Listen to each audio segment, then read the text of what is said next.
Hi every one, this is from SEBI IS academy. இன்னைக்கு நம்ம Dinamani news பேப்பரில் இருக்கக்கூடிய கரண்ட் அஃபேர்ஸ் பார்க்கலாம். ஸோ ஃபர்ஸ்ட் பார்த்தீங்க அப்படின்னா, தமிழக அரசு தலைமை வழக்குரைஞர் PS ராமன் ராஜினாமா. ஸோ இந்த டாபிக் பார்த்தீங்க அப்படின்னா குரூப் 1 மெயின் சிலபஸ் பேப்பர் 3 பாலிட்டியில் அட்வொகேட் ஜெனரலில் வந்து கவர் ஆகும். ஸோ இப்போ ஒரு கவர்மெண்ட் வந்து புதிதாக ஃபார்ம் பண்ணும்போது பார்த்தீங்க அப்படின்னா, அவங்க வந்து ஆர்டிகிள் 165 பேசிஸ் ஸ்டேட்டாக இருக்கும்போது 165 பேசிஸில் பார்த்தீங்க அப்படின்னா ஒரு அட்வொகேட் ஜெனரலை கவர்னர் வந்து அப்பாயின்மெண்ட் பண்ணுவாங்க. ஸோ யாருடைய அடிப்படையில் அப்படின்னு பார்க்கும்போது கவுன்சில் ஆஃப் மினிஸ்டர்ஸ் ரெக்கமெண்ட் பண்ணக்கூடியவங்களை என்ன பண்ணுவாங்கன்னா கவர்னர் வந்து அட்வொகேட் ஜெனரலாக வந்து அப்பாயின்மெண்ட் பண்ணுவாங்க. ஸோ இவர் தான் அந்த ஸ்டேட்ல பார்த்தீங்க அப்படின்னா ஹையஸ்ட் லா ஆஃபீஸர்.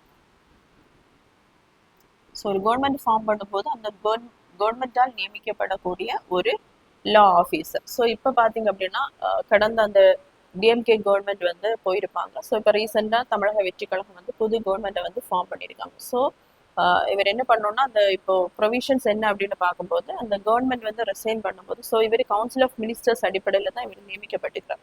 ஸோ அந்த கவுன்சில் ஆஃப் மினிஸ்டர்ஸே இல்லை அப்படின்னு ஆகும்போது அவருடைய பதவியை வந்து அவர் என்ன பண்ணணும்னா ரிசைன் பண்ணணும். புதிதாக வரக்கூடிய அந்த கவர்மெண்ட் என்ன பண்ணுவாங்கன்னா அந்த கவுன்சில் ஆஃப் மினிஸ்டர்ஸ் அவர்கள் கூறக்கூடிய அந்த ரெக்கமெண்டேஷன் அடிப்படையில் புதுசாக என்ன பண்ணுவாங்கன்னா இன்னொரு கவர்னர் அட்வொகேட் ஜெனரலை வந்து அப்பாயின்மெண்ட் பண்ணுவாங்க கவர்னர். ஸோ அதன் அடிப்படையில் தான் பார்த்தீங்கன்னா இதுவரைக்கும் தமிழக அரசு தலைமை வழக்குரைஞராக இருந்த PS ராமன் அவர்கள் வந்து ராஜினாமா பண்ணியிருக்காங்க. ஸோ இதுவே நம்ம சென்ட்ரல் கவர்மெண்ட்ல பார்த்தீங்க அப்படின்னா ஆர்டிகல் 76 அங்கேயும் பார்த்தீங்க அப்படின்னா ஹையஸ்ட் லா ஆஃபீஸர் இன் சென்ட்ரல் கவர்மெண்ட் அப்படின்னு பார்க்கும்போது அட்டார்னி ஜெனரல். ஸோ இவரும் ஒரு கவர்மெண்ட் வந்து டிசொல்யூஷன் ஆகும்போது அட்டார்னி ஜெனரல் வந்து அந்த கவர்மெண்ட்டுக்கு ஏற்றது மாதிரி என்ன பண்ணுவாங்கன்னா மாற்றம் செய்யப்படுவாங்க. நெக்ஸ்ட் பார்த்தீங்க அப்படின்னா 2026ஆம் ஆண்டிற்கான நைட்டிங்கேல் விருதுகள் குடியரசுத் தலைவர் வழங்கினார். ஸோ நிகழாண்டுக்கான தேசிய ஃப்ளாரன்ஸ் நைட்டிங்கேல் விருதுகளை பார்த்தீங்க அப்படின்னா நம்மளுடைய பிரசிடென்ட் அவர்கள் வந்து வழங்கியிருக்காங்க. ஸோ நமக்கு சர்வதேச செவிலியர் தினத்தை ஒட்டி, அதாவது இன்டர்நேஷனல் நர்சஸ் டே பார்த்தீங்க அப்படின்னா மே 12ஆம் தேதி தான் கொண்டாடப்படுகிறது. ஸோ அதன் சார்பாக பார்த்தீங்க அப்படின்னா அந்த செவிலியர்ல சிறந்து விளங்கக்கூடிய அந்த செவிலியர்களுக்கு பார்த்தீங்க அப்படின்னா தேசிய ஃப்ளாரன்ஸ் நைட்டிங்கேல் அப்படிங்கிற விருதுகள் வந்து வழங்கப்படுகிறது. ஸோ இதற்காக பாராட்டு சான்றிதழ் அதே மாதிரி 1 லட்சம் ரொக்க பரிசு மற்றும் பதக்கம் வந்து வழங்கப்படுகிறது. ஸோ இதுல வந்து மொத்தமாக 15 மெம்பர் வந்து இதற்காக சூஸ் பண்ணப்பட்டிருக்காங்க செவிலியர்கள்.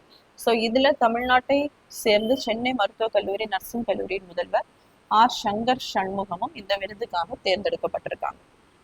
ஸோ அடுத்ததா பார்த்தீங்க அப்படின்னா 4 தொழிலாளர்கள் சட்டங்கள் முழுமையாக அமல். ஸோ இதுக்கு முன்னாடி பார்த்தீங்க அப்படின்னா தொழிலாளர்களுக்கான அந்த சட்டங்கள் வந்து 29ஆக இருந்திருக்கும். அதையெல்லாம் கன்சாலிடேட் பண்ணி அதை வந்து 4 சட்டங்களாக சென்ட்ரல் கவர்மெண்ட் வந்து கொண்டு வந்திருக்காங்க.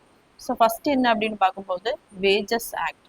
ஸோ இதுல ஒரு தொழிலாளர்களா இருக்காங்க அப்படின்னா அவர்களுக்கு என்ன ஊதியங்கள் வழங்க வேண்டும் அப்படிங்கிற ப்ரொவிஷன்ஸ் எல்லாமே இருக்கும். ஸோ இரண்டாவதா பார்த்தீங்க அப்படின்னா